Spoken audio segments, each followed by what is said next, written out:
Sekarang ini kan era digitalisasi, justru terjadi banyak perubahan yang diambil oleh digitalisasi itu sendiri, sehingga banyak orang yang justru sekarang sulit bekerja gara-gara perubahan dalam digitalisasi. Gini, gimana nih Pak? Jangka, kalau kita bicara tentang memberikan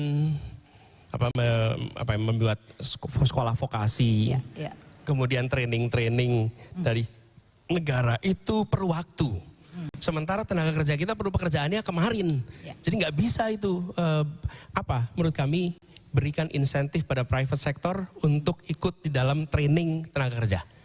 Harus ada policy yang sinkron. Coba bayangkan, ya, satu sisi nih wajib belajar 9 tahun, tapi minimum employment itu SMA. Gimana coba bisa kalian?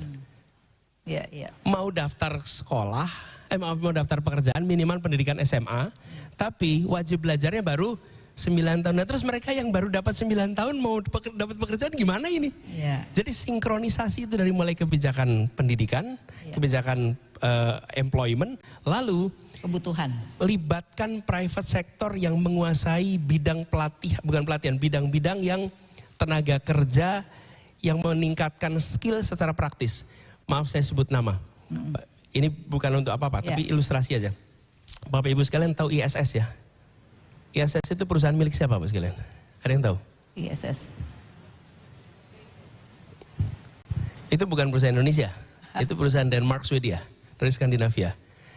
Sekarang Bapak Ibu tanya kepada anak-anak yang sekarang disebut sebagai tenaga kerja kelas bawah. Pekerjaan apa yang paling keren di komunitasnya bisa masuk ISS? Dan ISS itu bukan sekedar dia melatih tenaga kerja, melatih etik, melatih kepada mereka budaya kerja, dan itu persyaratannya bisa dibilang nggak ada apa-apa. Yang penting Anda mau kerja.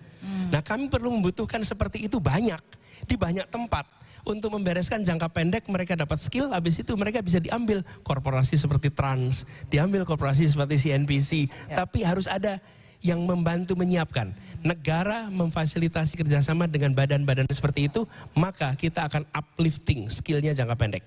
Jangka menengah, vokasi yang ditingkatkan, dan pola pengajaran vokasinya diubah dari academic oriented menjadi job training. Dan mitra dengan private sector. Di Jakarta sudah, tapi di daerah belum.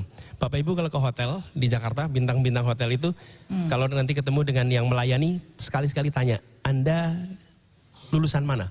Bisa saya jamin 40% akan jawab saya masih intern. Jadi banyak yang 40% masih intern. Tapi mereka udah berseragam sama. Nah, bagi hotel-hotel itu, bagi restoran itu mereka mendapatkan tenaga kerja, dan bagi mereka mendapatkan sertifikasi karena ada proses pelatihan di bintang-bintang hotel-hotel berbintang. Nah, partnership seperti ini menyelesaikan jangka pendek. Nah, ini yang harus kita dorong. Tidak mungkin kita bisa meningkatkan keterampilan tenaga kerja hanya pakai tangan negara.